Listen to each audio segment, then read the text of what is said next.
turned out to be completely unreliable assholes.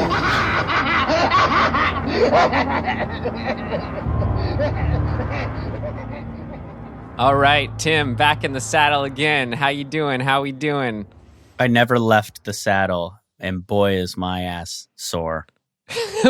Well, then it's good for me to be back on the saddle with you, joining you for us on this fine morning. And for you listening, wherever this may find you, whether it be morning, afternoon, night, and everything in between, we welcome you. Thanks for being here. We welcome you to Dismembering Horror, episode 133 of Dismembering Horror.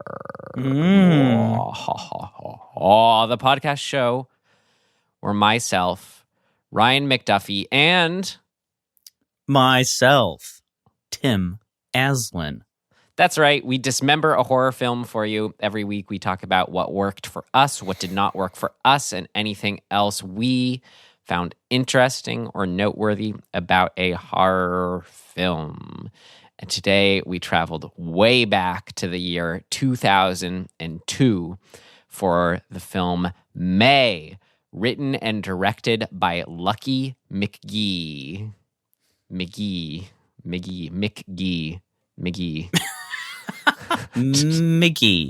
Try to wrap my head and my mouth around that one. McKee. Good old Lucky. What a great name, Lucky. Anyway, that's what we're doing here. Anyway is right. What are you doing over there, Tim? I've got gripes. I got so many gripes. In life? Yeah. And in regards to the movie, but... Oh, interesting. Great. I've made my coffee too strong today. It's a little bitter. I'm a little bitter. Yeah, I had an issue with AT&T that's ongoing. Pissed off about that. Such is the world you live in. Yeah. I had some weird dream BS where it's like, man, my dreams, I don't know about you, my dreams have been pretty dark lately. Like, yeah. I was in, I don't even know how to describe where it is, so it doesn't matter. But I basically, it was like a motel. It was like a side of the highway, kitschy motel with like little teepees out front. You know what I mean? Like that sort of 1950s, totally problematic, like theme motel. Mm-hmm. And I was out front of it. Can't exactly remember what was going on just before this, but like in the dream, no joke, I like turned and the guy was like, okay, so here we have these little plots of land and that's where you burn yourself alive to like pass on. And I was like, what? They like had the they had like the materials set up for you. Like, were you just little, like, I like, they're like charred people, like who had finished doing their thing. Were you just like, me. Whoa, hold on. Hey, what's going on here? No, I was like totally like, okay, yeah, I get it. Got it. I understand. I was like super accepting of it. It's like, what is going on? And then I woke up. My alarm woke me up. But my God, what is happening? Yeah, I've had some weird, intense dreams this last couple weeks too. Oh, well. Wow, fun. Well, yeah. I think this film, something that worked about it was, I like anything that's dreamlike or operates within its sort of own world. Film logic creates an atmosphere, much as I'm sure that motel created an atmosphere for you. Yeah. Had you heard of this film before, or was it all like how much of it was a surprise to you? No, I didn't. I think that it existed somewhere in like the back of my mind. I think because it's from which year? Now I'm forgetting. 2002. It's 2002, right? I very much had the feeling of somebody I knew right, like, so I graduated college in '01. So that was my first year in New York City was '02. I mean, the '01, '02 year. And because I moved in the fall, but whatever. This is irrelevant. My point is that was a time when I was surrounded by other film and acting, like, people and students. Like, I was in an acting school at the time, but it wasn't even an acting school. It was a film, TV, and theater, like, school.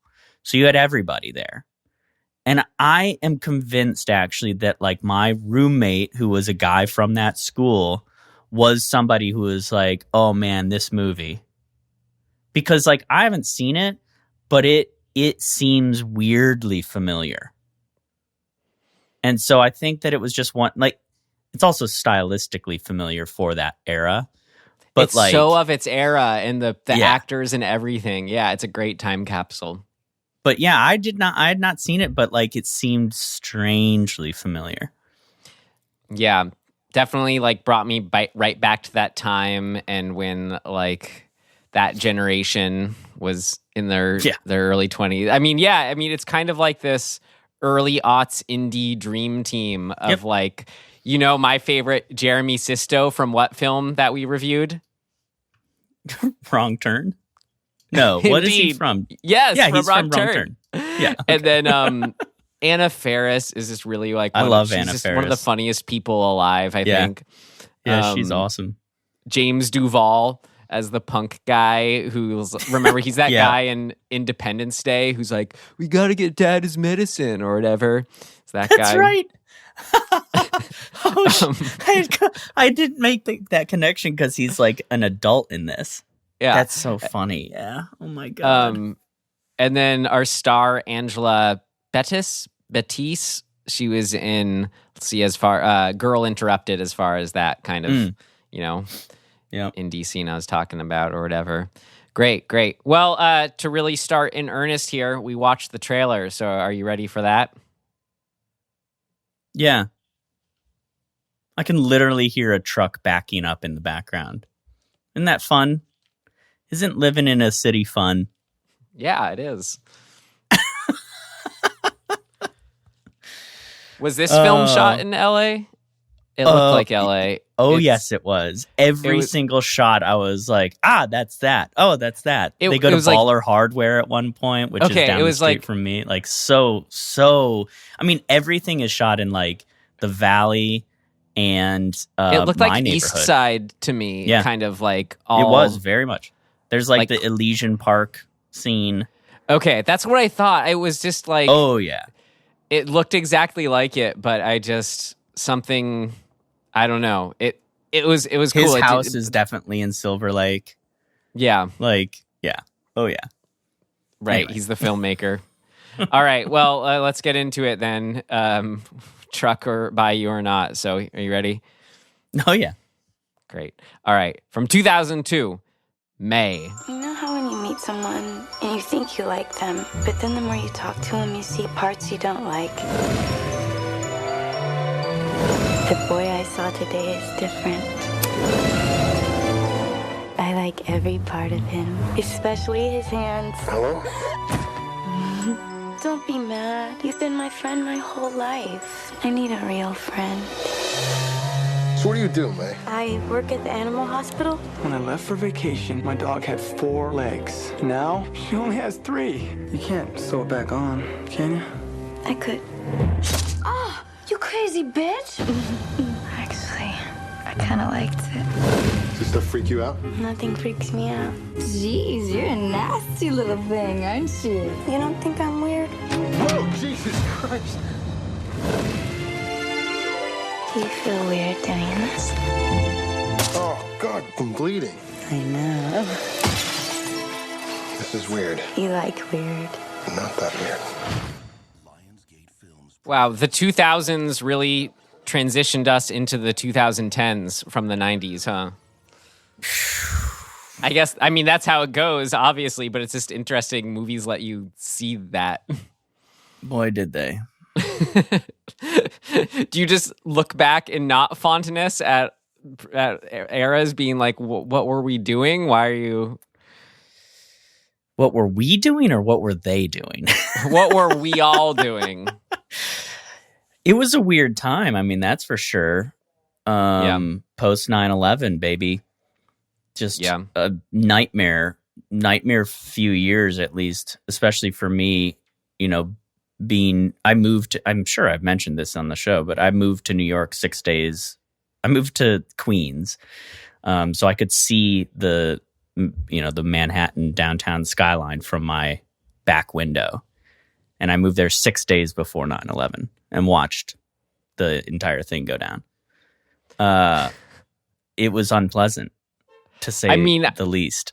I'm just trying to pick apart. You had a little like scorn or judgment in your voice when you were like, yeah, those times, in like regards to this trailer.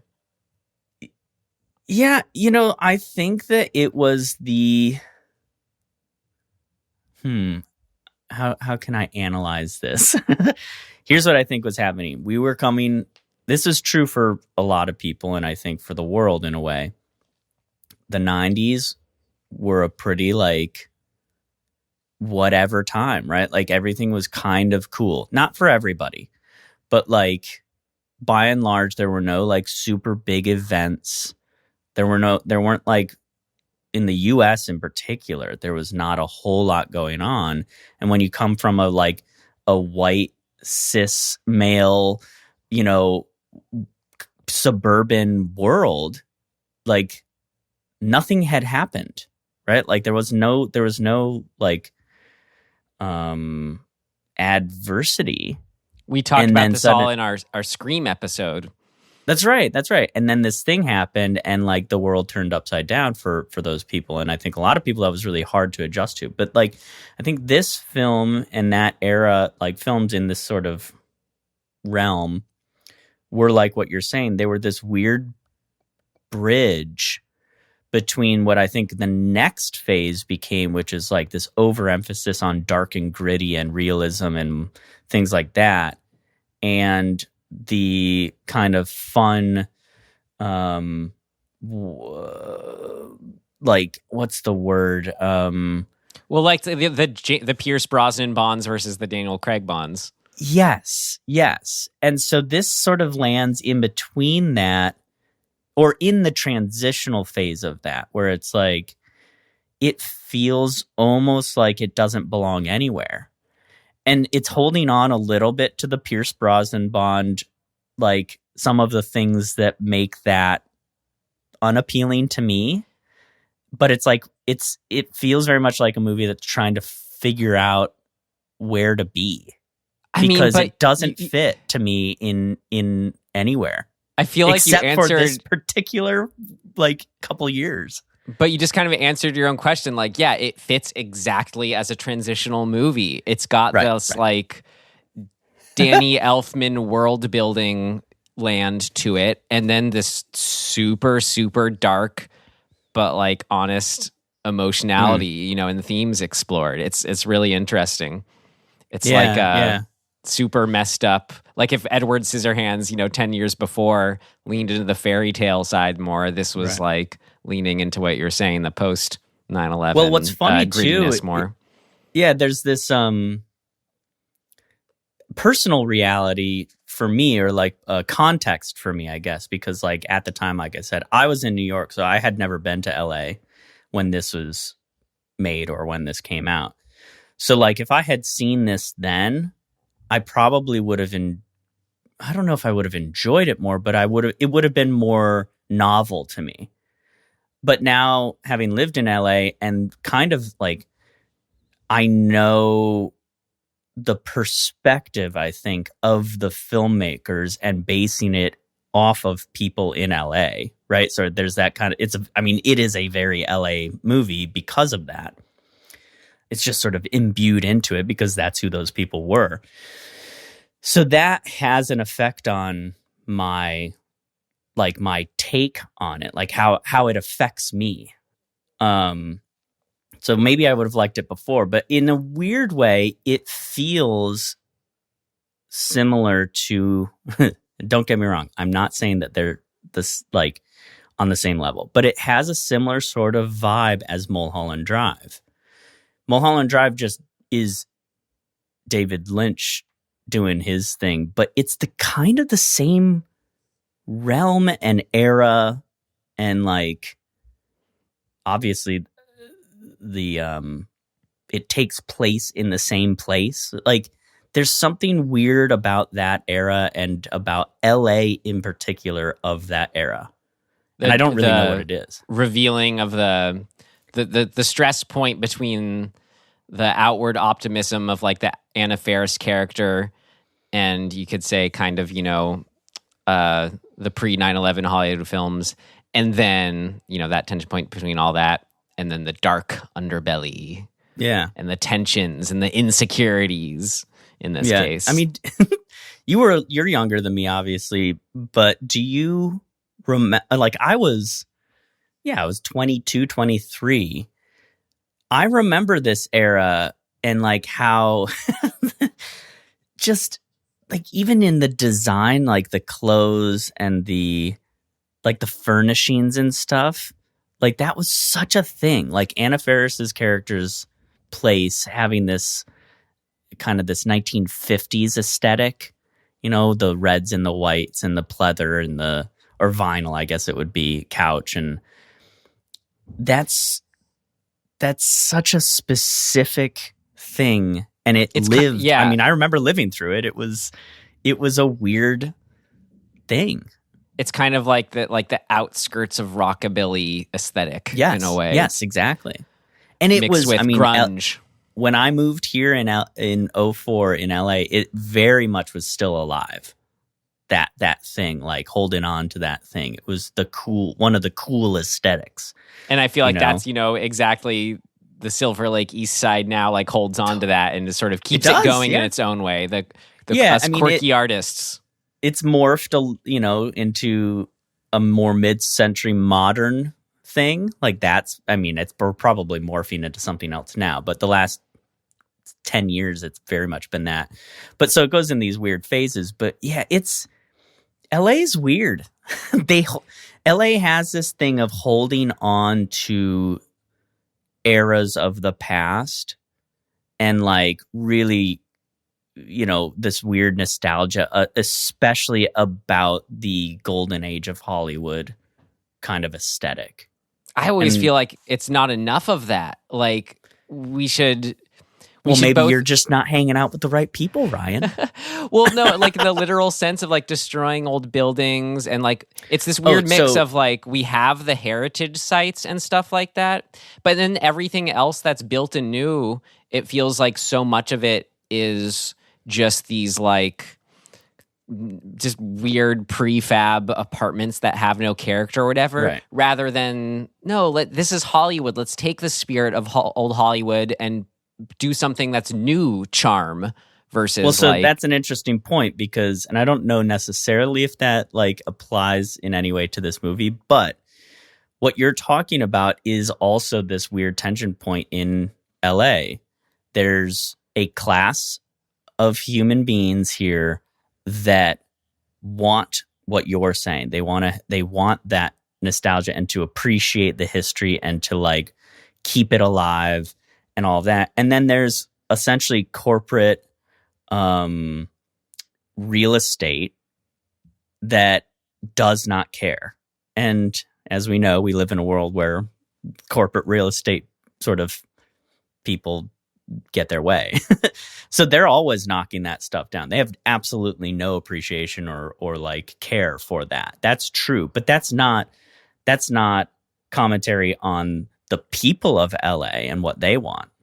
Because I think by and large, they're what you're saying. They would love to retain that thing, and they really do hold up the history of Hollywood, for example, to this sort of glamorous, glorious, cool, nostalgic thing.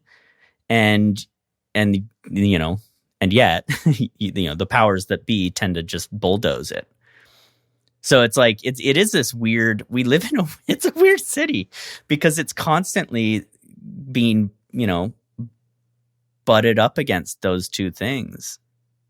It's great. It's a hub of just all the energies at the forefront of society at large. I love LA for that. Yeah, for sure. I mean, this exists in New York. There's another version of that same thing in New York City, but like it's a very common thing. Like all of the dive bars, like the classic famous dive bars of New York in the last 15 years or so have been demolished and like replaced with like, you know, Louis Vuitton stores. I mean, it's insane. Like all of the meatpacking district, this sort of classic dingy, divey, biker bar area of Manhattan it's a mall now, a high-end mall. And all those places are gone. Like so that's constantly happening, and it's a weird thing to watch. It's very much happened in LA, but like it's just a weird thing to live long enough to see those things get bulldozed and turn into something completely different that nobody I know is asking for.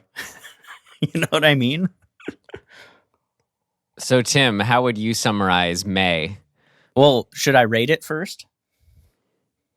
Oh, yeah, I guess so. I'm not ready, but I'm ready to move on. Clearly, but I'm a stream. I'm just a stream. That's it. Like you can watch this movie. Sure, go for it. Wow. I was debating. I kind of loved this film. I was debating whether to give it a buy or not. Fucking knew you would. God, you fucking love it. Goddamn bastard. I mean, come on. I don't know, but just like any films where I'm tempted to do that, I just feel in my safe space giving it a very, very high rent. I need more time to see how it settles. But like between the couple nights ago when I watched it and when I was kind of watching clips of it this morning and doing my notes, I'm just like, man, this movie's it's succeeding and going all the way there, and it's doing a lot of interesting things. And I hadn't like laughed so hard in a movie recently too. Like she's so funny. Like between her and Anna Ferris, I was just like having a ball. I loved being there with them. It was so funny. That's fair. Great. Well, okay. Now, how about that summary I was so eager to get to? So rent it for me. Let's see. May. Really? Stream it? Well, I'll hear why. All right. I didn't like it. I mean, that's just where I landed. I just didn't like it. I knew it. I'll tell you. I'll tell you why. Okay, so here we go. May lives in LA. She works at a animal hospital. She's a little odd, a little eccentric, maybe a little antisocial. Doesn't have any friends. Has never had a boyfriend, kind of stuff, right? So she's a bit of a loner. She has a wandering eye, I guess you would call it. Since she was a kid, her mother has shamed her for her physical imperfections, and that instilled in May an inability to make friends, which then her mother's response to that was to make her a doll that she has to keep behind a glass case, which May has been May's only friend into young adulthood. And that relationship with the doll has sort of created essentially this, I would almost say psychosis. Yes.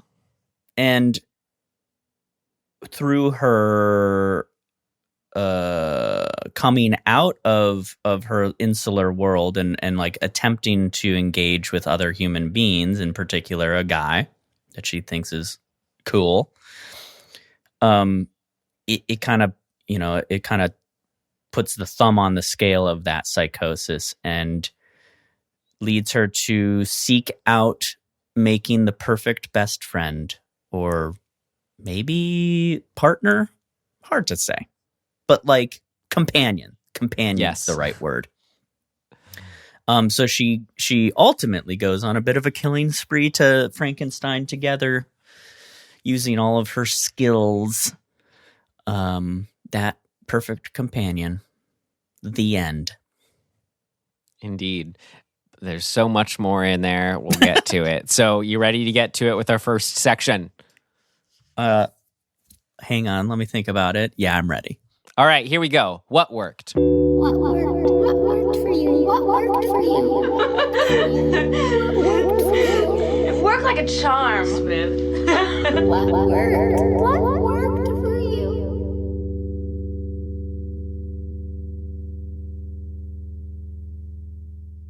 What did work, Ryan? You tell me. From the get-go, you know what? I'll start with the Not beginning. to be confused with Geico, which can save you hundreds on car insurance. Go on.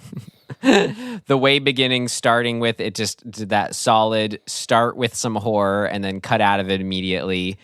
I Woman liked that, holding too. her bleeding eye, screaming. But we'll come back to that later. So then we leave that quickly and we start off with kind of like I said in the summary, this, her just a few scenes with her as a kid with her mother. And like, boy, I just, as far as like theme stated, theme explored stuff, that's just what really, really got me with this movie. So we have the scene with her mom at the beginning, and young May is like, a little hesitant, a little nervous to go meet the kids that she's with. And, she's insecure about her lazy eye. So the mom puts on the eye patch and says, here, you want to make friends? Then keep it covered. And there is like the movie, it's in that moment then May is hiding not just her eye, but her whole self. And it's just this heartbreaking first interaction where, the kid just goes up and goes, are you a pirate? But then you just can imagine this whole other scenario when it's like kids being kids, I could see it more as that, oh, what's wrong with your eye? And, oh, I have this. If she had been just like, it was a normal thing that her mom, helped her get to, she would have made some friends, I think. But anyway, just thinking about that line in particular and just how it's perfect setup. Like how do we get it so May goes so crazy at the end? She hurts other people. The craziest of ways. There we go. It's planting the seeds for that. So I loved this, just that kind of like the moments, the childhood moments that sort of set the stage for what's to come. I agree. I think the setup of this movie is very strong. Cool. And then what I said, another big thing, first and foremost, was just the comedy. Angela Bettis, Anna Ferris. She's so funny, Tim. Like, there's the part, I was just cracking up, like the whole long scene. I loved her kind of extended like how she tries to hit on, I guess, Jeremy Sisto as Adam, I think. Yeah. Adam Stubbs. She like is stalking him all around and he falls. Oh, yeah. And it's just so funny because there's this mix where it's like she's all, oh, he's perfect. No one's perfect except for him, which again is more just perfect, like theme setup, what we're exploring here. But then just so clearly, he's just like, he's just a dude. He's like, he's great because he's Jeremy Sisto, but it's like he's fallen asleep at the cafe. So just that like mix of her fawning over him and he's like falling asleep at the cafe. It was just so funny. But then so I was laughing throughout, but just like some big ones just to highlight her performance. Some of my favorite moments were like when she's walking by him on the street to try to get his attention, and he does see her, and he's just like, oh hey, how's it going? And she's just like so happy inside. She just doesn't say anything in response. She just kind of like smiles, looks around. It's just the way she doesn't respond. This is the funniest thing in the world. And then, like, Anna Ferris's intro from the get-go, what's actually her name, is Polly, of course. Polly. Like, this is the best comic timing of everyone. She's so funny. She really, I have to say, I assume she gets the recognition she deserves, but she is a comic genius. Like, she is one of the great comedic actors out there over the last 20 years. Right. If you haven't seen Funny Face, see Funny Face, everyone. Smiley Face. It's ridiculous. Sorry, how Funny good Face she is the Audrey Hepburn movie, which is great too. See, Smiley Face is the Anna Faris movie. No, Tim, perfect example of that. Like, like her, just, as example, she's great throughout, but in her introduction, we get like, when she asks May, oh, what are you going to do for Halloween? What are you going to be for Halloween? While she's kind of carving a pumpkin, she says, I'm racking my brain, what to do with my costume. And when she says brain, she stabs the pumpkin, and it's just like, it's just perfect. It's just perfect how she does it. And like when she's, it's great. I loved her character, just how outwardly she's just being herself and like flirting and hitting on May throughout. But it starts with after May compliments her neck, and she's like, "Oh, okay." And if Ferris, Polly, she's like, "Oh, you should call me some night. You can come over." Well, and then she gives the world's most perfect pause, comic timing. You can come over and we'll eat some melon or something like that. And what's so brilliant, just like what you said, her genius is like you read it on, like reading it written down on paper. It's like, it sounds almost kind of like she's nervous, like, oh, I don't know, we'll eat some melon or something. But the way she delivers it is just like, totally, like it's not a weird thing at all. We'll eat some melon or something. Like it's just so yeah. her. Just as sort of a side note to point something out, if you want to be funny, this is not a rule, but like what makes Anna Faris so good is that a lot of people play like ditzy or let's say dumb, or they play up the clown aspect of a character, right? Thinking that like, oh, it's just be flighty, be ditzy, whatever. And a lot of time it doesn't work because it feels like somebody's acting. The thing that makes Anna Faris good is that behind all of the behavioral ditziness or like goofiness is a person who is aware of what they're doing. And so you have this, it's such a weird phenomenon, I think, but and you see it in older comics back in the day, like Joan Rivers had it, Betty White has it. They are, Betty White in particular, they're playing up the like ditziness with a point of view, like they know what they're doing, and that kind of bleeds through, and it creates a more complex character. And it's weirdly like, I think the effect it has is that instead of us, generally when we see somebody who's just being a ditz, I think we often kind of shy away from it. We just kind of roll our eyes like, oh God, like they're clueless, right?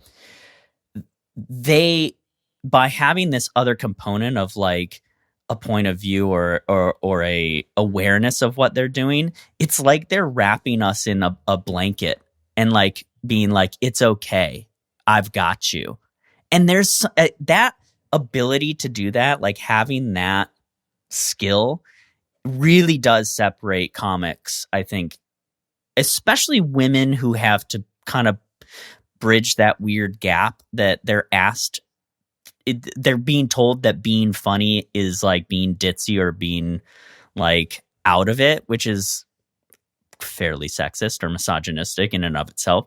But the greats have always been able to like bridge that gap. Marilyn Monroe could do it. Like watch Some Like It Hot. I mean, she is incredible with that because she knows the whole time. She's almost like looking. It's a little bit like in the 2000s when we suddenly got a fourth wall break in comedy, right? It's a little bit of that without the actual fourth wall break, where they're looking at us going, yeah, see, I'm with you guys. I know what's going on.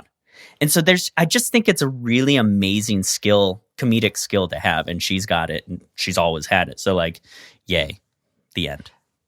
Well, I think it's a knowing. I agree. Yeah. But I think it's more like, as you're saying, like an awareness of who that, of those kind of people or whatever it may be who they're playing. But I think it's like an inherent knowing, like, I do too. They have this awareness. And then I think where the appeal comes from, though, the thing that we're getting on board with and why it doesn't feel like gross and that they're making fun of people is that the performer, Anna Faris, she has a love for the character. It's like, no, we aren't talking down to anyone. This is just like, at a certain point, it leaves intellectualizing it. It's just funny, but it's but having, I think, respect and loving the character, and then being honest with the emotions still. That these people, her emotions, a character's emotions, aren't any less by any means ever.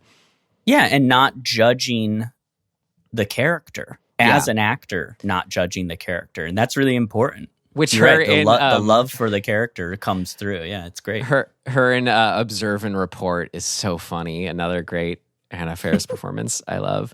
So yeah, some moments I highlight with her just to get an example. So funny. Did you really not have? I mean, do you want to go? I mean, you must have had some stuff, or do you want me just to? I'm just on the ride. I'm enjoying listening to you. Well, as far as getting into some theme stuff, the big one was the idea of perfection. And her, seeing Adam as perfect. So you have all these great ideas brought up, and the conflict brought up, the questions at large, where nobody perfect, is like what. I guess it's like the thing that I think Adam says to her at one point, or is like, it's okay kind of thing, but in horror, as we keep saying, these tension points is that it's not the whole picture. There's this other side of the truth to it, and that in this movie is nobody's perfect, but also you are perfect in another sense, despite your perceived imperfections.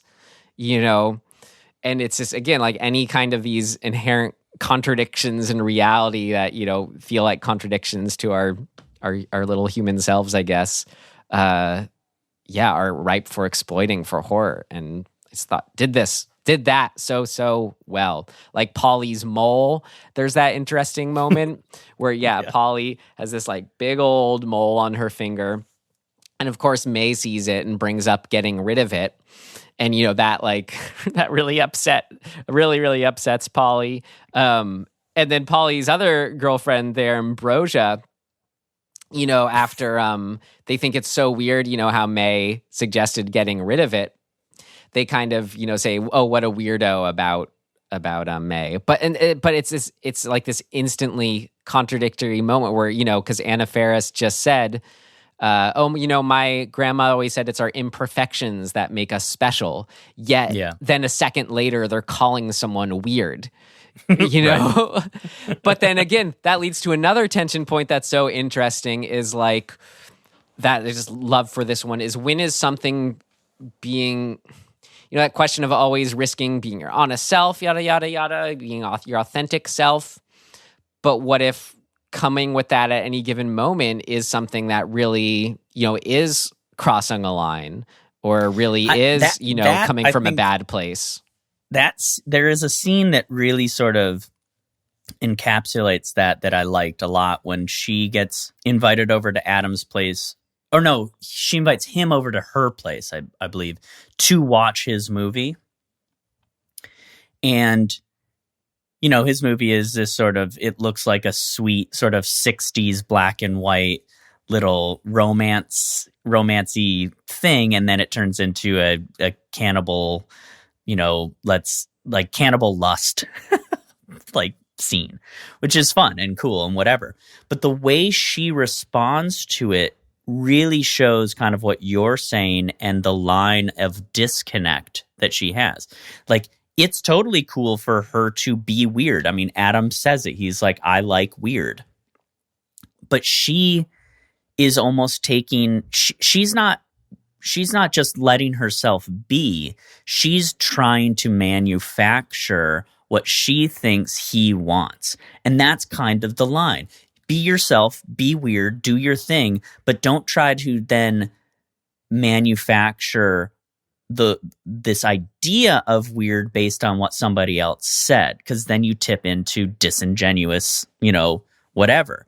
And so she does that in that scene where she sort of like just doesn't get it. Like, she's connecting what happens in the movie to reality. So you really see her kind of like fall out of reality into this realm of like gray area of like, oh, well, isn't this like you made that movie? It's got people eating each other.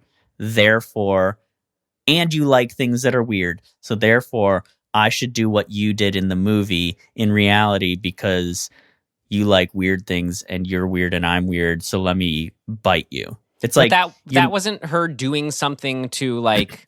It was, but I mean, I guess it's important to mention that was also just as much her being herself. It's not like she was trying to fake being herself to impress him. She was like, ooh, maybe I found someone who's actually down for what I'm down for. Because we've already had set up her, pricking herself with a knife, Yes, that's true. I guess the disconnect is that she's taking his invitation or his sort of commentary of like, I like weird, and she's disregarding him in a way. Like it's like she's taking it too literally. And like, yeah, I guess you're right. She's sort of, I think it's one of those, like what I was saying, that tension point of like, it's about how much can you risk being yourself if, let's say, bloodletting turns you on. And like biting to the point of bleeding, like turns you on. She thinks she's given the go ahead to, I found my match in that sense, because he's perfect. But that's true. Yeah, that's interesting. That's more accurate. What I love too is we have that direct comparison earlier with how Polly reacts to that too, which is when May pricks herself and Polly sees it, and May kind of does it without Polly's consent to Polly's finger. And Polly's like, ow, why would you do that? But then a second later, she's kind of like, oh, I kind of like that, actually. You're kinky or whatever, Right. So we've seen that May can see that's a possibility in someone. And then that makes it all that much more tragic later on, Polly's death. That was oh my God. That broke my heart, Tim. It was such a good moment and Polly's is a great, great character for playing against May in that sense. And these ideas of like, clearly Polly's representing in Polly's death scene, someone who's, I do accept you for all of you, no matter what, May. Like, we have Adam who says, I like weird, but then not that weird at a certain point. Sure, and then that leads to Polly going, I love weird, and I did notice that. I really like that detail. Yeah. So that's leading to, right before May slices Polly's neck from behind, May's able to bring the two scalpels out, and Polly just thinks it's being weird to May, being kinky. But as she says, I trust you. I know you'd never hurt me, May. And then just with like perfect timing, I mean, perfect as in it just works. I don't know. That's when May slices her neck. And it's just so heartbreaking as far as like, yeah, Polly is representative of, I do accept you for all your weirdness, even if it is dangerous in a sense, because like I just inherently trust people and will always choose that. And then May, of course, that's when that interesting line comes up of like, what if, quote unquote, being your authentic self is this urge to cause physical pain, Right.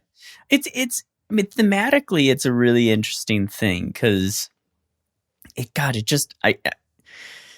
weird to say this, but it's just so indicative of LA to me. Yeah.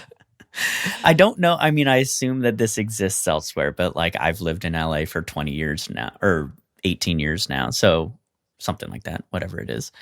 And it's just that like I've had this experience. It feels so much like an LA thing of, part of why you're out here and part of what attracts people to LA a lot of the time, or a certain type of person, is their own weirdness. They left their hometown because they didn't fit in there.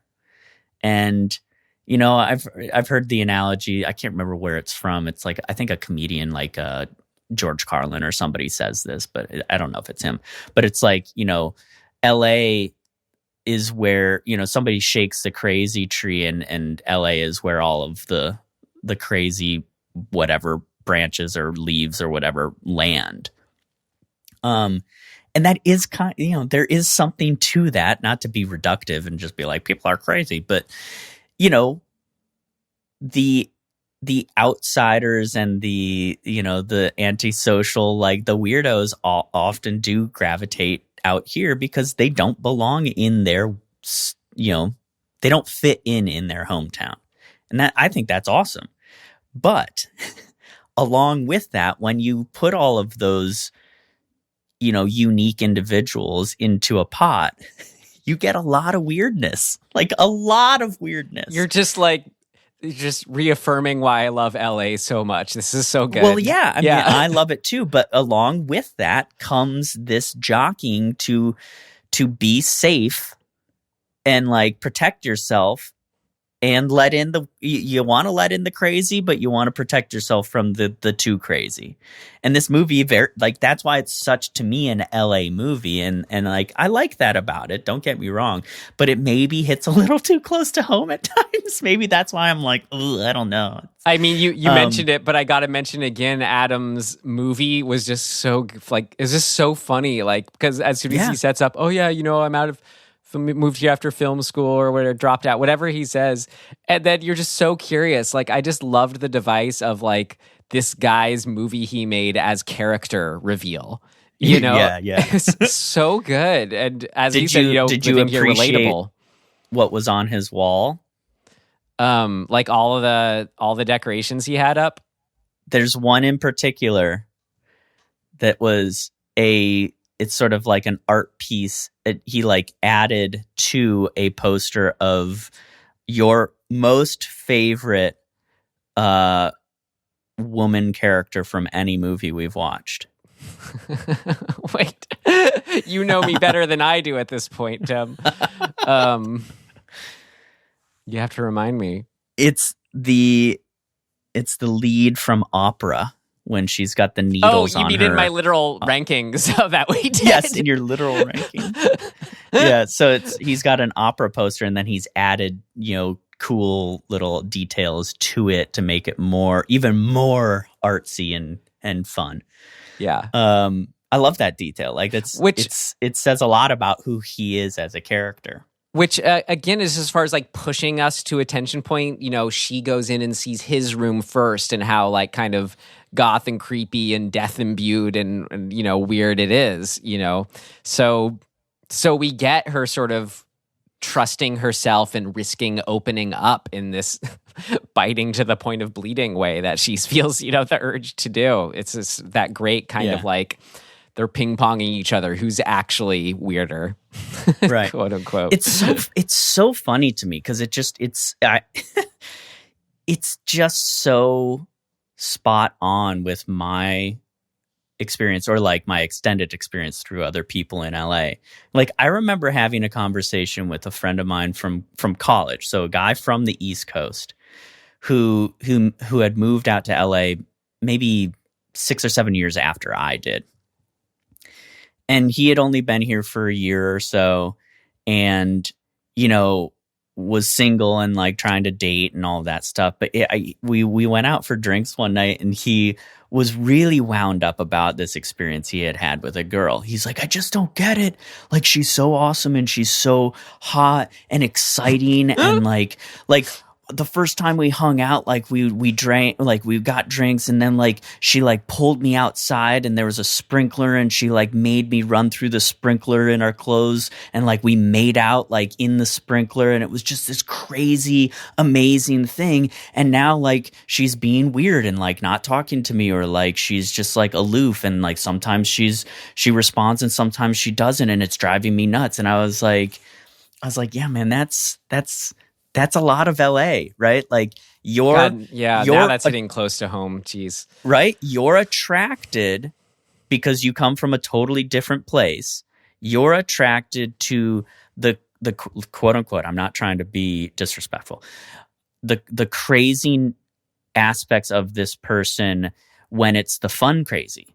But you don't get just the fun crazy. You get the whole thing. Like you have it's everything. Here's the conflict though, Tim. Like you described that. I don't think, oh, that's her crazy side in that good sense. I think there's her authentic, fun, present side. That is the one that sort of, you know, can enable that kind of moment to happen. I agree. And yeah. So I don't know. That's but along with that is, all of the other components of that authentic self that don't necessarily line up with our perceived notion of what how a person should behave, right? Like the fun, let's run through a sprinkler impulse is just one of many, many other impulses that you, New England, dude, are not used to.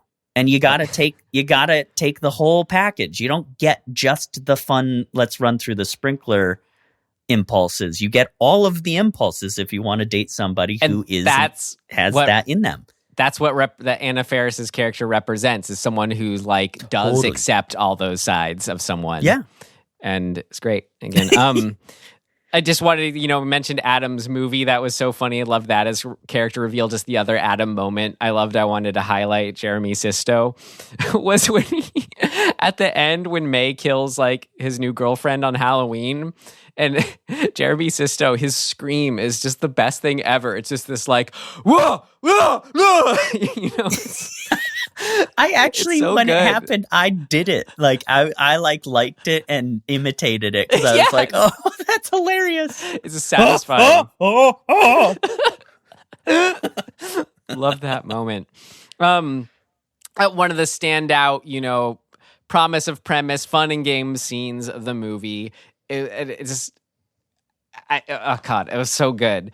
Was this, we're getting it set up where she wants to work with blind kids, and she's volunteering with blind kids, and it's this scene again. This works. It's just like like when you're watching it, it's just like, oh my God, this is just crazy and unique and intense and just so great. And then thinking about it afterwards, it's just that. Either that's because or what's in addition to just the metaphors that's going on in it. But when May gets the blind kids to say, oh, here, kind of feel this object, what it is. And it's her best friend doll in a glass box. And they're like, it's just a box, da-da-da. And then someone says, oh, the girl she's kind of befriended is like, it's what's in the box. Anyway, when they in their excitement in touching it, when they realize it's a doll, they push it over, it breaks, the glass breaks everywhere. And her and all the kids get their hands all bloodied up, their faces all bloodied up from crawling and touching their faces. It's horrific. It's dark, and it's great. The music is weird. That's when like one of the moments the music was just like really clicking. I think, just sort of setting this like, I don't know. It's hard to make something like that so horrific work and it just all came together in that moment. But then like it's on the metaphor level, it's so good. It's like if the kids represent kids and therefore like her kid self, she was denied like that first instinct of, oh, it's a doll, let me take it out and play with it.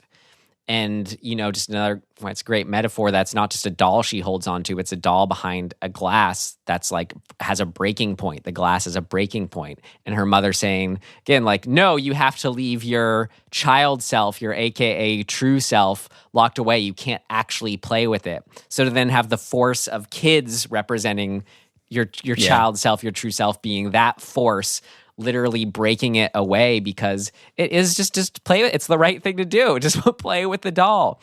But then when it's built up so much, you can get hurt along the way or whatever, then, make your own, take your own meaning out of it from then. But, oh my God, I loved that scene. Yeah, I like that scene too.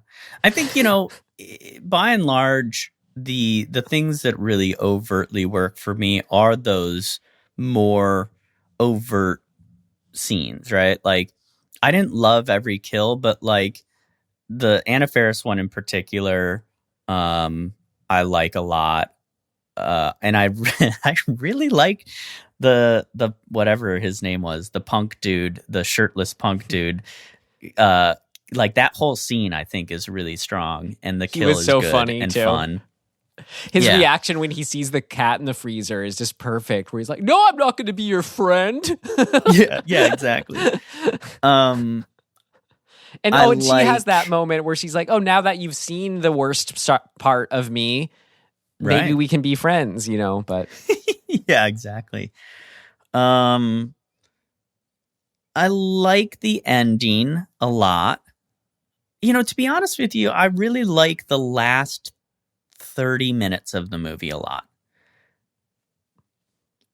And that, we can talk about the first hour later. How about that ending then? I thought the ending, the whole, her killing spree, great, the whole ending chunk you just mentioned, but to focus on the actual ending, I thought it was so good because, it's leading to she's going to sew all the quote-unquote perfect body parts of this assemblage of characters she's met together, parts that she's assembled. But you're feeling like, yeah, but as grotesque and horrific as that is, that's what we saw coming. Like, to really pay off and do more, it has to do more. Something else has to happen. And it's that perfect thing. You're like, well, I don't know what it is, but movie surprised me. That's what I'm here for. And my God, did it do it just fully and then some. I thought it was so good. And, and I'm getting to is the moment she's like, you need to see to her doll or whatever. So she carves out her eye. And then that in itself just worked so well because I'd totally forgotten the opening shot at that point. That's why I say it works so well. It works so well. It really is that having its cake and eat its too, and that's all right. Shocking opening, we're in for a horror movie, but then you forget about it, comes back later. It's just perfect. But then how all that plays out, of course, it's as horrific as it is, but just the way you fully see the visual of just her eye being placed on it. And then that moment when she's starting to hug it or whatever, she's nuzzling it, and the eye just kind of casually falls down the model's face, the mannequin's face.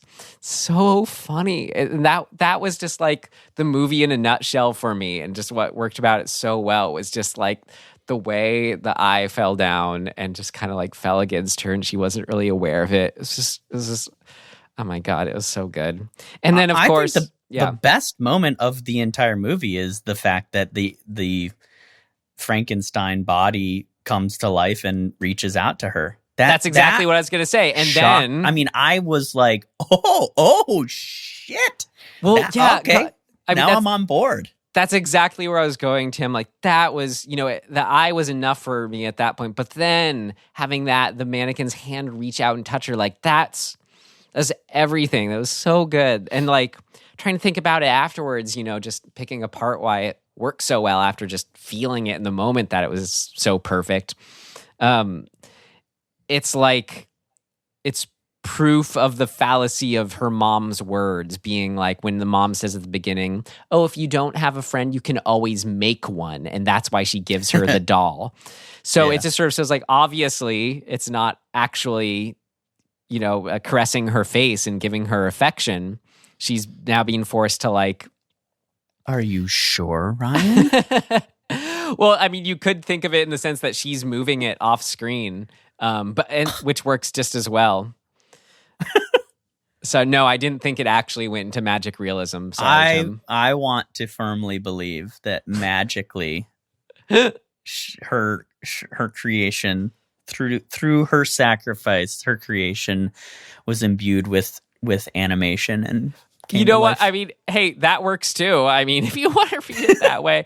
But in the sense of thinking, okay, even if you are reading it in the case of the movie that it's literally happening because of the magic, we know that can't happen in real life. So then that just reinforces the the fallacy of the mom's words of as if you really can get everything from a built physically artificial friend.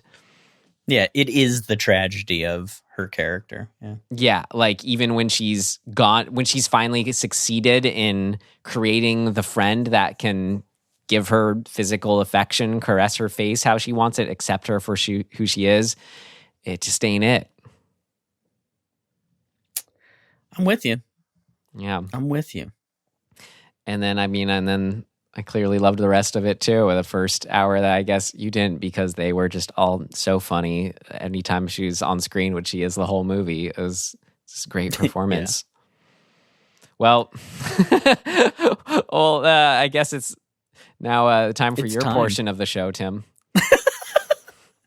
Yeah, I think that's all I wanted to say. Mentioned the early aughts indie dream team. Oh, you know what? Last thing, just to compare it to, I think it was, I want to say it's another film we mentioned too, but probably Psycho, where you have someone who's crazy killing people in that mode, and when they aren't that, they're super socially awkward.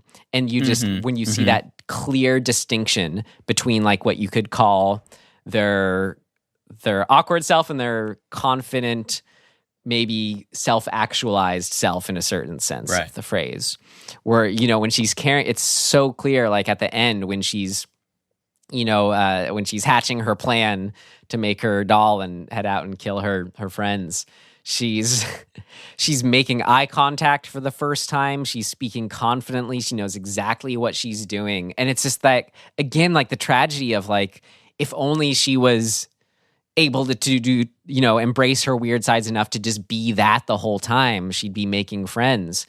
But because of how messed up she is, because of her upbringing or whatever it may be. Sorry, May. Feel bad. I will say I really do appreciate the sort of theme commentary, whatever you want to call it, of the effect of isolation on a human's brain. It's so bad for us.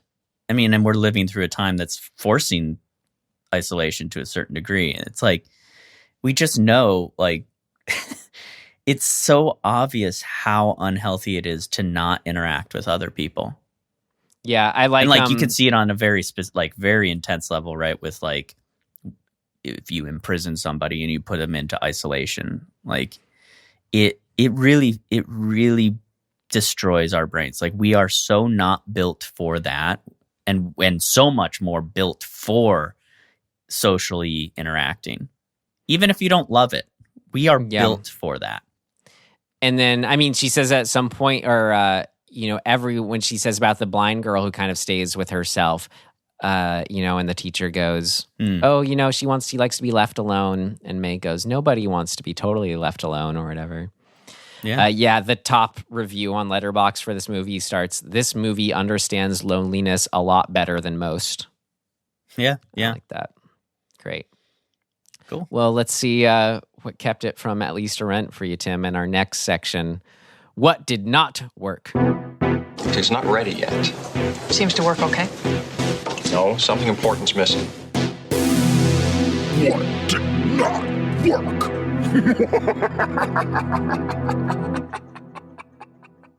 So, actually, what didn't work is almost too strong of a sentiment for how I feel about the movie. It's like, so much of what keeps it in a stream for me is again, this is for us, right? Like, you're telling yourself. And my experience with this movie was, so much of it was this very almost uncomfortable, like it's too real feeling, and mixed with, well, mixed feelings about how we as filmmakers and storytellers depict women and mental health. And I had a really hard time allowing myself to just get into the movie and jump on board, because I kept kind of feeling this hang up about, like, how do I feel about their version of telling a story about a woman who is, you know, in actuality suffering from, you know, trauma as a child, abuse as a child, and isolation, and, you know, struggling with mental health. Like, I had a really hard time just letting go of that stuff for myself and just watching the movie. And so it just kind of, it wasn't a distraction so much as just it was a coloring to my experience of watching it that kept me from really enjoying the movie. And some of the stuff that leads to that, or kind of made it almost worse, was how much of the first hour of the movie is almost slice of life filmmaking, right? Like there aren't a whole lot of like moments that overtly move her character's story forward. It's just her kind of living through these experiences. It's a slow roll toward the moments that really like get the ball rolling. And so I just had a hard time getting into it until stuff really kind of starts hitting the fan.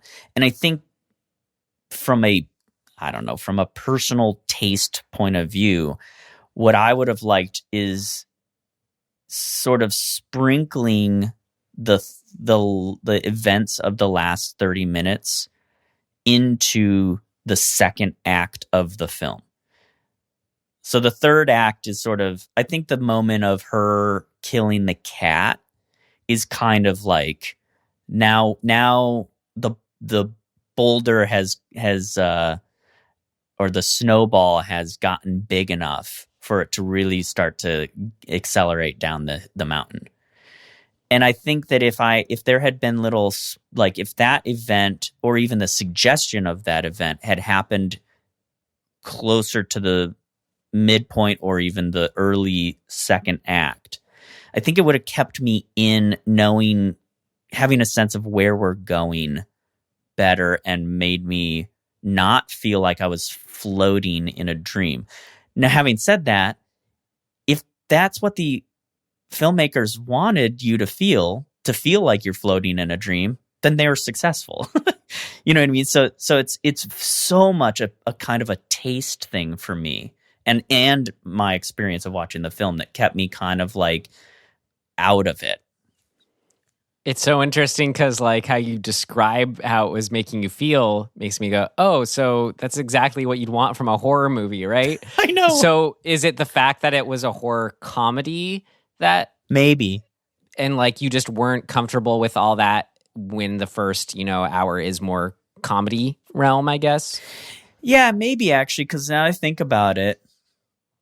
Because like you love the other Hollywood set movie with the woman auditioning and falling apart. What was that called?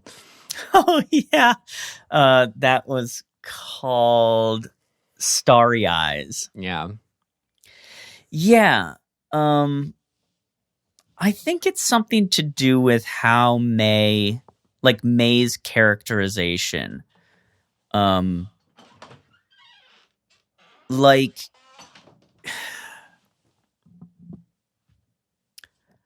I felt very disconnected from her as a character, even though I was like, I get where she's coming from, but I think it's a really touch and go thing for me to watch somebody play crazy, and I think that's what it is. Like this particular performance is it. I think it just falls on the other side of the line of like quote unquote playing crazy that I can get on board with. Well, it's funny because like this.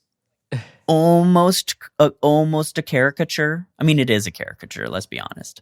Yeah, but see, I mean, that's what's so interesting here. You say that that's what didn't work, because that's exactly what I love of that really tricky line, especially for a horror comedy, but for something where again you do have this like bouncy score. You're sort of creating a world with a heightened character, heightened situations. I mean, yeah. You don't even like only in the movie world do you buy her escalating to what she does, Right. So the movie has to be, the slow-mo doll parts falling set to weird kind of bouncy music. Like that. I mean, it's yeah, exactly. It's great. But then, I mean, it sounds like what you're maybe uncomfortable with was that pushed up against the more naturalistic slice of life doing laundry scenes.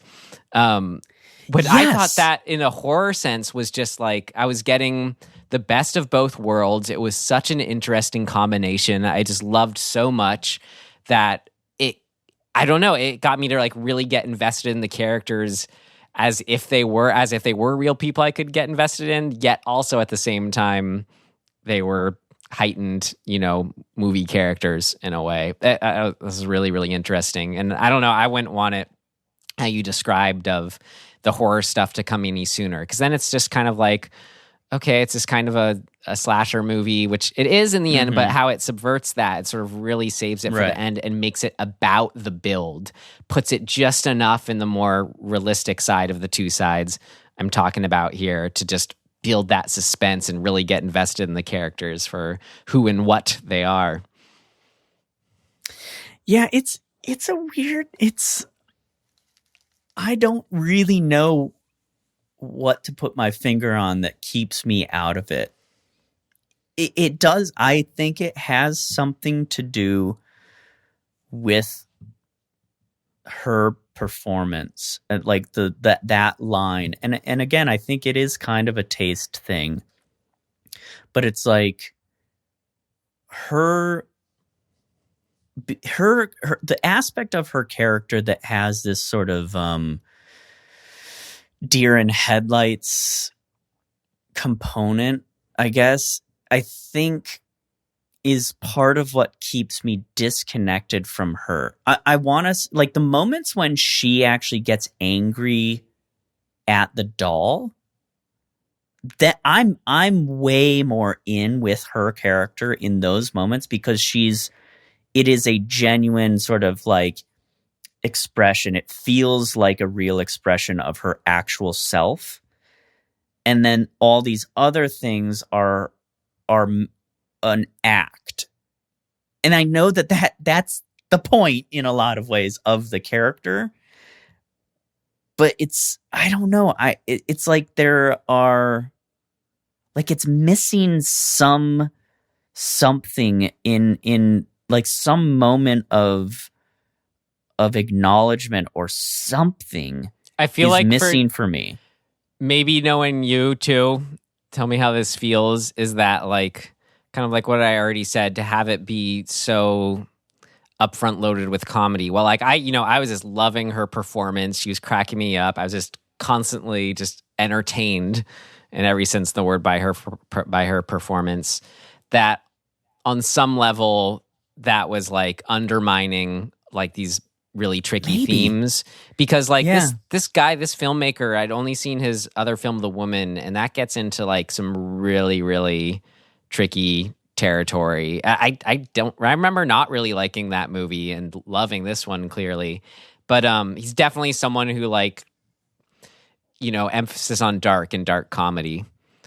So I don't know, and that can be a lot. It can be a lot more than if it is just the safety of like an overt horror slasher, Yeah, I think it's, it is a taste thing in how, in like the style of dark comedy that I like, because please rest assured, I really, really love dark comedy. It's like, it's very much what I'm writing.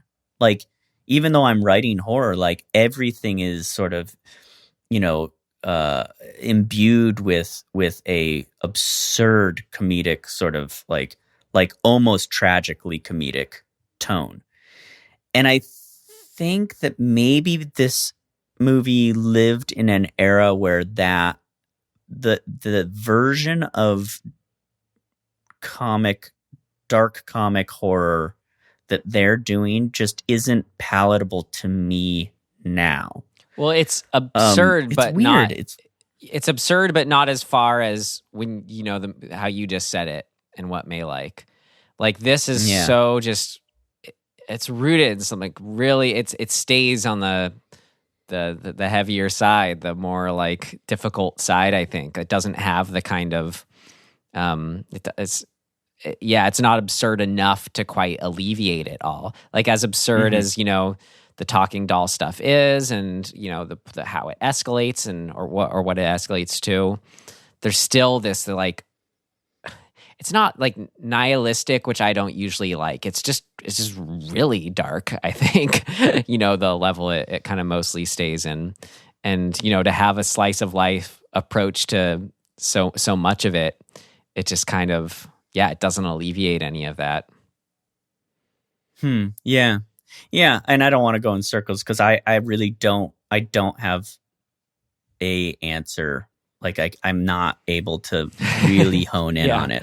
Totally. It's sort of just a vibe that I'm like, something just doesn't quite click. So I think the movie is good, and I think what they're doing and what they, what I assume was their intention is working, and all of those things are good, and it just doesn't quite feel right for my taste. The end. I'm not going to keep saying the same thing over and over again. Right.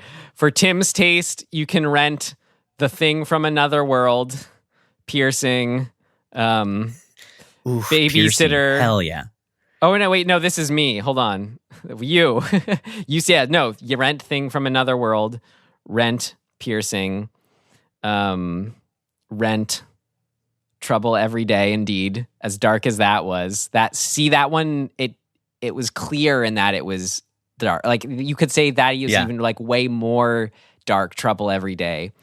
No, that's the thing. It's not that it's more dark, but it's like its genre is so clearly that.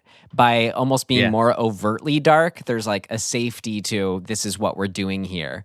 Versus like May, it's this kind of, I don't know, really has a way of being that dark, but getting under your skin by kind of like ironically not being as overt about it. You know what part of the issue is? It's such a me issue. It's that this feels like a film made by people I know from a place I know with people I know in it. You know what I mean? Like it's too hard for me to get into the film because it's not a film to me. It's like a film about a film. Yeah. And that's kind of what I didn't like as much as Starry Eyes in a way. Right. Which is funny.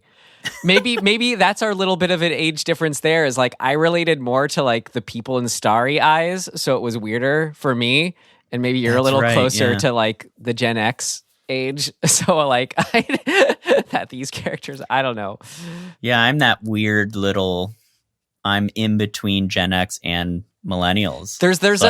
I read a whole article on that, how there is that like, I forget what the name they came up for your type. Yeah, I think they called it Xennials or something like that. Yeah. It's a micro, quote unquote, a micro generation. Great. I mean, the only little thing I had for what didn't work, and I'm hesitant to almost say it at all, is like at first, when the movie starts, kind of like a lot of movies that are really doing their own thing, the quality of the music sounded a little chintzy. Like I don't know if it was synthetic violins or something like that, but I was won over with the movie soon after through non-music stuff, and then I like the composition of it and the tone of it was great, so won me over and worked in the end. But just something, there's just that little hump that I had to get over in the first few minutes when kind of getting my sea legs. It was just kind of the music sounded a little chintzy, but whatever. Loved it. Cool. All right. Then that's it for that. So we got our next section here. Keep moving along. Things of note. Things of note! This should be interesting.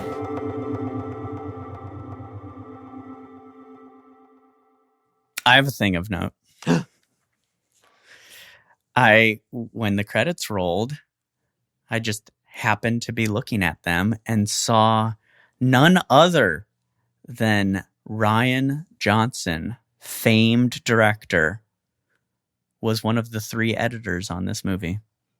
Oh yeah, I remember hearing he was editing movies from his cohorts. Yeah. That's such a cool thing to think about, that 20 years ago, Rian Johnson, who is now, who directed a Star Wars movie, right? Like that's a big deal. Yeah. Like you kind of don't get bigger than that.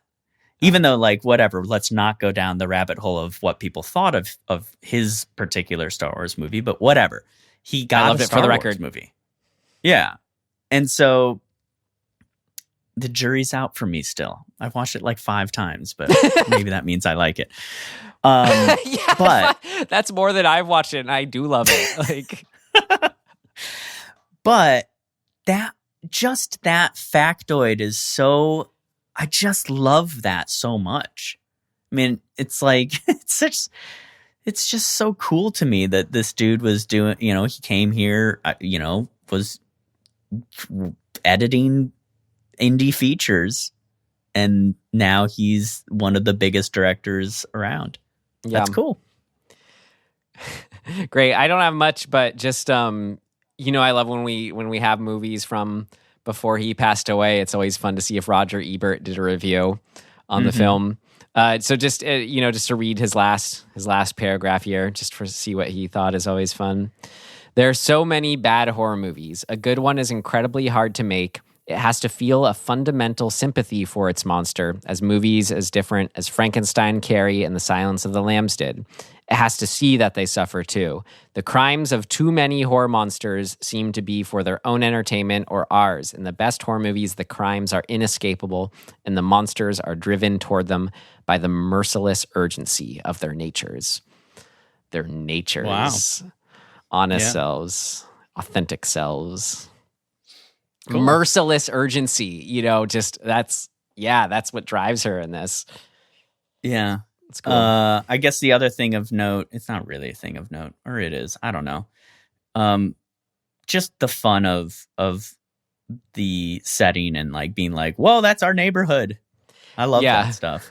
Baller hardware, man. It's I go there all the time. I knew it was it, but like it just how it was a little longer ago, like 20 years ago now or whatever, and that there's no like, you don't see like, they don't have a Hollywood sign or anything like that, but it does capture the indie grunge, neo rockabilly, indie aesthetic, like all those words. Yep, totally. The ex-lennial Gen X. Yep, it sure does. Making black and white films in film school. Great. Yeah, exactly. What was the song? I thought of you right away when that film started up, because I was like, this feels kind of like the one you just did with Max, like in a park, black and white. Yeah, exactly. Great. Cool.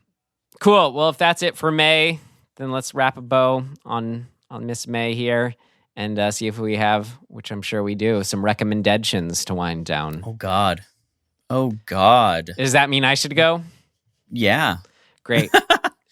I've been trying to see, like, there's, I forget if I mentioned this last time, like specific ilk of films of like this, I'm trying to think like 60s transgressive films that are like, you could say we watched Carnival of Souls, Eyes Without a Face, Psycho is a first one in its own way. But these things that's like kind of both towing the line and really exploring and chewing on that stereotypical 50s to stereotypical 60s transition point. I'm like wrestle with all that.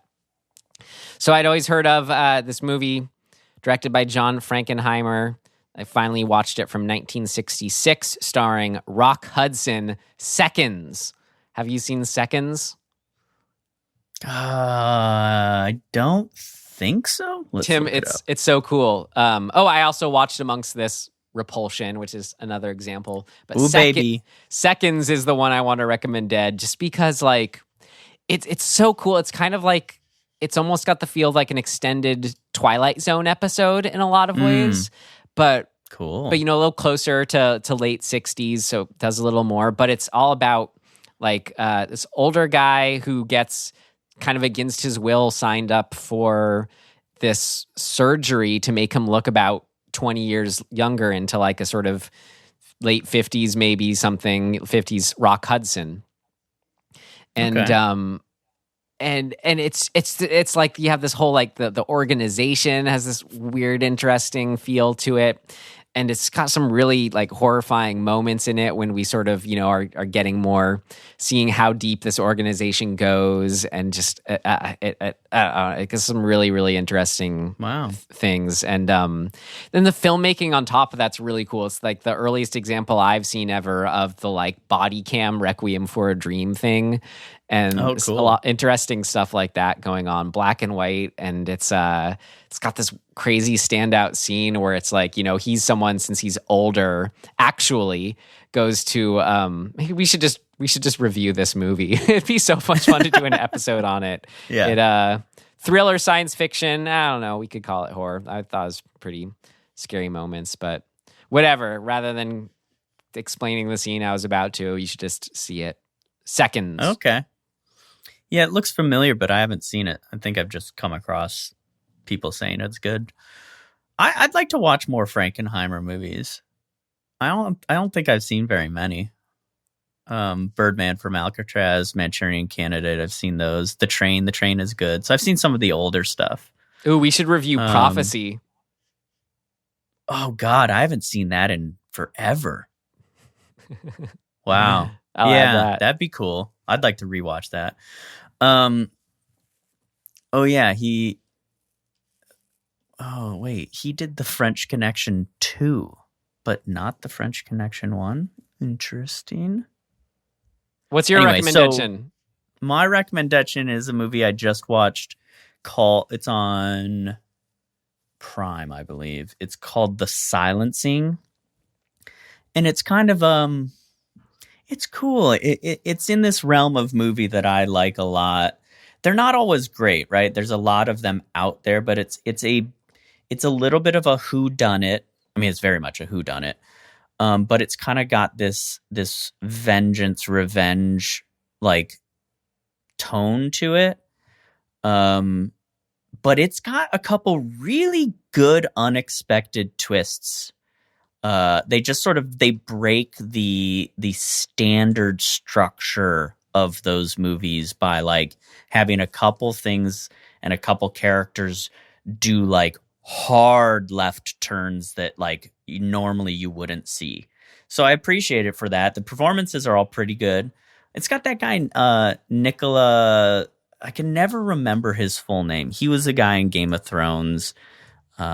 He's got a kind of an interesting name. It's like Nicolaj. I don't know it. Is how it's spelled, but I don't know how it's pronounced. But anyway, he's great. He was Jamie Lannister in Game of Thrones. But it's good. It's a good, like, if you just want something to kind of stream, it's a very good stream movie. So yeah, it's fun. Great. Got some cool action. It's in the woods. It's very Canadian feeling, almost like Canadian wilderness feeling. And what's it called? So yeah, The Silencing. Great. All right, Tim. Well, let's see what we're watching next week here. Shall we? Yeah. Whose turn is it? Oh God, I don't know. It's my turn because you read that. Tim, you're supposed to be going for the bell, not the hat. Oh right. Wait, what are you talking about? I'm just reaching into the hat and I pulled this out. Tim, we just need 3 solid rings. That's too much bell. Whenever I'm editing it, I go like, the ringing. Anyway, that bike bell, the skull bike bell ringing means we are going outside of our hat pulls, and we are indeed watching a new release film. And Tim, this may be the most special new release film we're ever going to watch. It's of the same name of a film we've already reviewed, but it is a sequel, not a remake. So I guess, but it's a kind of reboot since they're calling it the same. But it is Wrong Turn 2021, aka Wrong Turn 7. Wrong Turn holds a special place in Dismembering Horror's heart and being. Boy, does it. I don't know if we're quite going to be able to watch Wrong Turn 2 through 6. That's the only down part about reviewing this immediately and not making a bigger deal out of it. But maybe someday we'll hopefully get to that. And I think we'll be able to figure out what's going on just fine. Maybe not. I think we'll be okay, yeah. Yeah, but still, nonetheless, I do appreciate seeing the context, the full context of something. Anyway, I don't feel like I'm going to watch it in time. Very excited just to see the new Wrong Turn movie, as I hope you are too, Tim. Oh, very. How could I be more excited? Great. After all this time, we've watched the trailer live on our show. We've read every single announcement about it from whatever horror websites. But yeah, So we're finally doing it. Great. So here's my question. What are the odds? Like what odds would you take that the Wrong Turn 2021, is it going to be more or less of a disappointment than The Grudge 2020? Less of a disappointment. Okay. I'll take that bet. I'll say it's going to be more disappointing. But I don't actually believe that. But just for, the sake of parody here. I don't think I can be more disappointed than The Grudge 2020. I can only be as disappointed. There's no way to exactly. There's no way to be more disappointed. Let's test that theory. We'll see what happens. All right. Great. Well, until then, you can find us wherever you found us. Our big ask, tell your friends if you think they might enjoy being here with us. We'd love to have Tell your all friends. of you. Great. And whether if you don't have friends, then hey, that's what we're here for. Very happy to be your horror buds in arms. So thanks for being here. We'll reach our arm over next to you in bed and put it around you and hug you like the monster. I guess it would be May's monster. Right, May's Frankenstein monster. So if that may be your situation, no matter what, in closing, thank you so much for listening. And we will see you next time. Goodbye.